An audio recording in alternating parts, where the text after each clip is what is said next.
Welcome back to Friday Reads, where we help you find your next read. I'm Jill. And I'm Julie, and this weekend is Mother's Day, so Jill and I are featuring books about moms and motherhood. So Jill, kick us off. My first one is Bad Mother by Mia Sheridan, just to get you in the mood to celebrate your mother. When Sienna Walker is nearly fired from the NYPD, the last thing she expects is a second chance in the one place she vowed never to return to. But she can't afford to turn down the job offer, even if a painful familial past and a broken engagement hardly make Reno, Nevada home sweet home.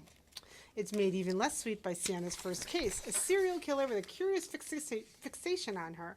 Along with his victims, the killer leaves perplexing clues and chilling journal entries addressed to Sienna, detailing the murders he claims his mother committed. The case continues to get personal when her ex-fiancé is called out by the killer as well. Whoever's behind the diabolical murder, Sienna can only be sure of one thing: it's someone close to home.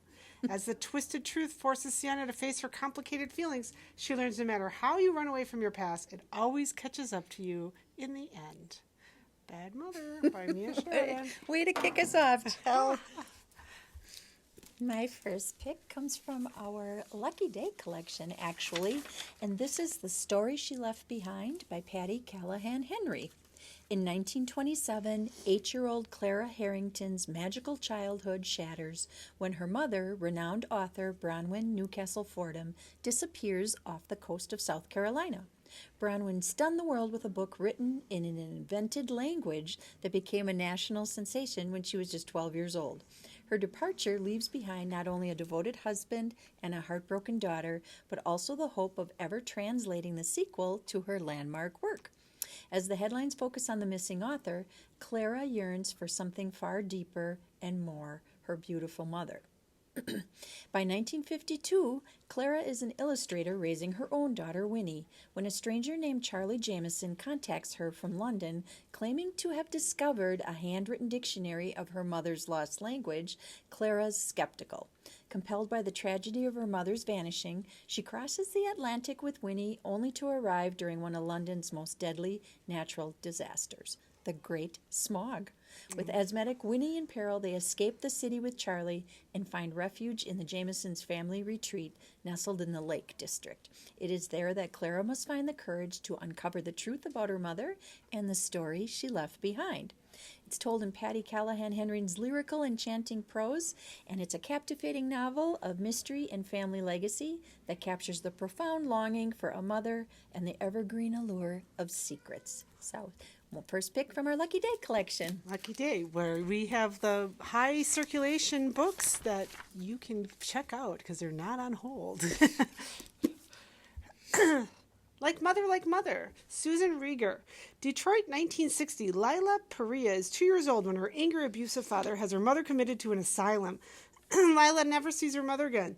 3 decades later, having mustered everything she has, brains, charm, talent, blonde hair, Lila rises to the pinnacle of American media as a powerful, brilliant executive editor of the Washington Globe. Lila unapologetically prioritizes her career, leaving the rearing of her daughters to her generous husband, Joe, who doesn't mind. Until he does. But Grace, their youngest daughter, feels abandoned. She wishes her mother would attend PTA meetings, not White House correspondence dinners.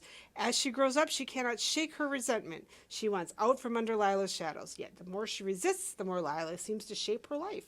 Grace becomes a successful reporter, even publishing a best-selling book about her mother. In the process of writing it, she realizes how little she knows about her own family. Did Lila's mother, Grace's grandmother, die in the asylum?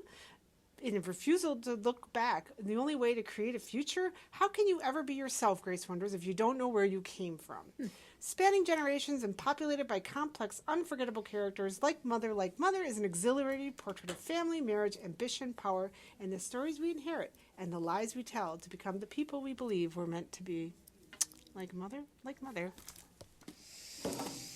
My next pick is kind of a unique origin story. This is Kira Pykoff's Mother Knows Best. This was published back in 2019. Love the cover with the long braid.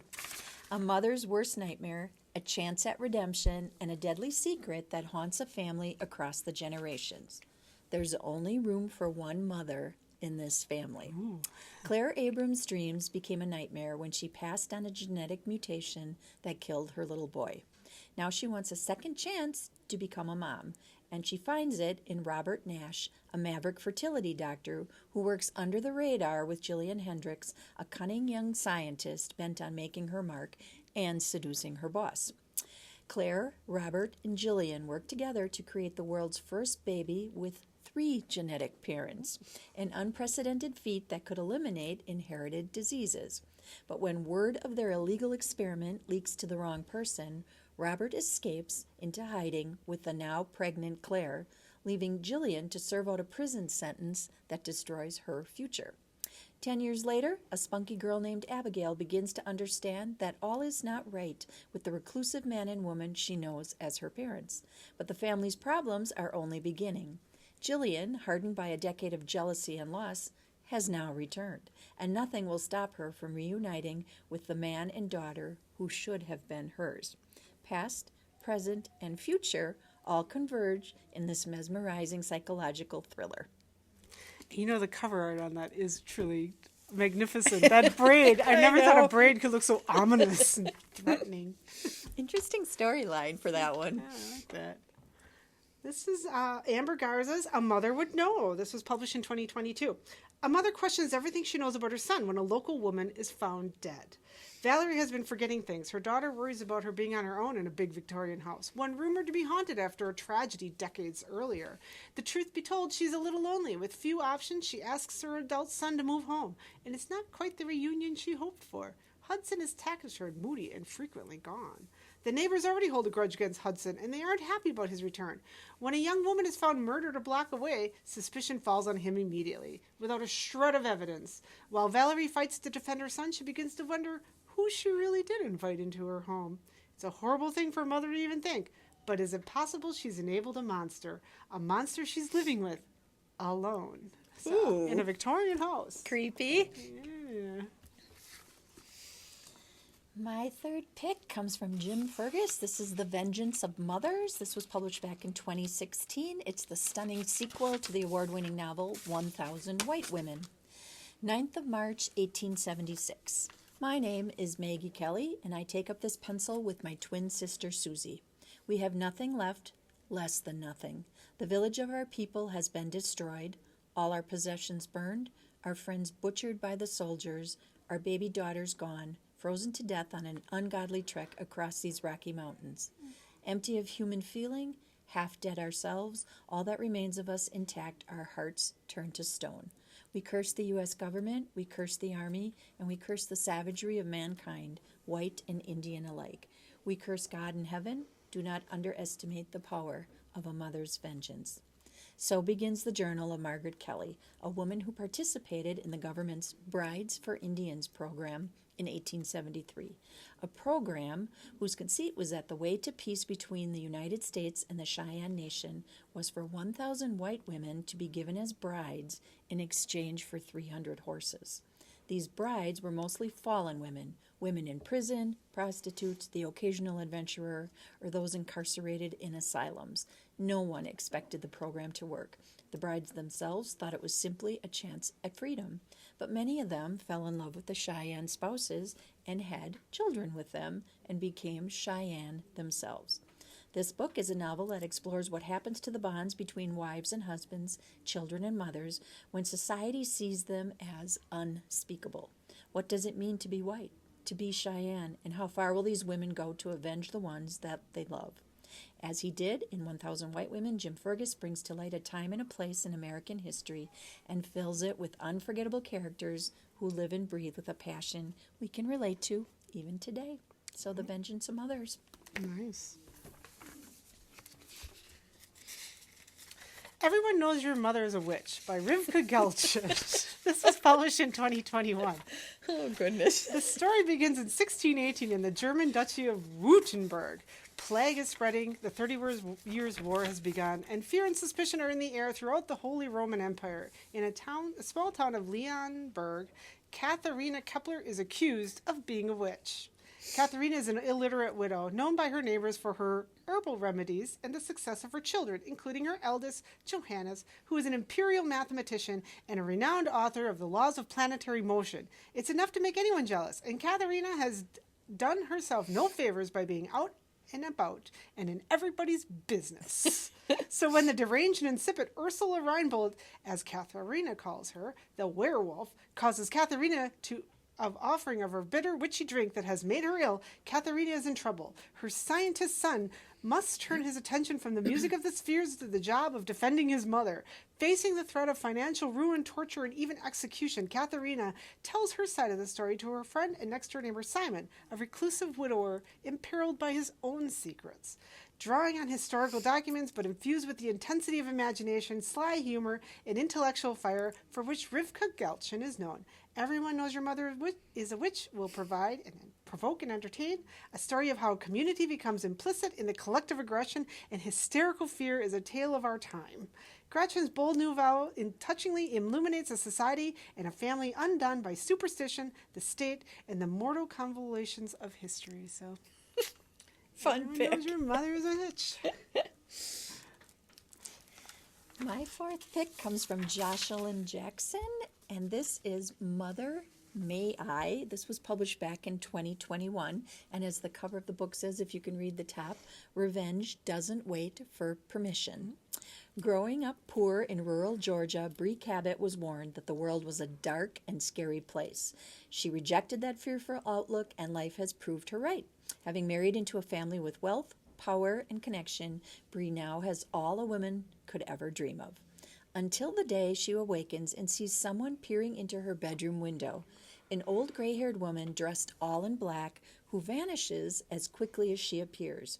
It must be a play of the early morning light, or the remnant of a waking dream, Bree tells herself, shaking off the bad feeling that overcomes her. Later that day, though, she spies the old woman again in the parking lot of her daughter's private school. Just minutes before Bree's infant son, asleep in his car seat only a few feet away, vanishes. Ooh. It happened so quickly. Bree looked away only for a second. There is a note left in his place, warning her that she is being watched. If she wants her baby back, she must not call the police or deviate in any way from the instructions that will follow. The mysterious woman makes contact, and Bree learns she, too, is a mother. Why would another mother do this? What does she want, and why has she targeted Bree? Of course, Bree will pay anything, do anything. It's her child. To get her baby back, Bree must complete one small but critical task. It seems harmless enough, but her action comes with a devastating price. So Bree will do whatever it takes to protect her family, but what if the cost tears their world apart? So this sounded like an interesting book. Mother May I. Mother May I. This is All My Mother's Lovers by Ilana Masad, published in 2020. This is kind of one of my favorite kind of novels. It's a road trip novel. Intimacy has always eluded 27-year-old Maggie Krause, despite being brought up by married parents, models of domestic bliss. Until that is, Lucia came into her life.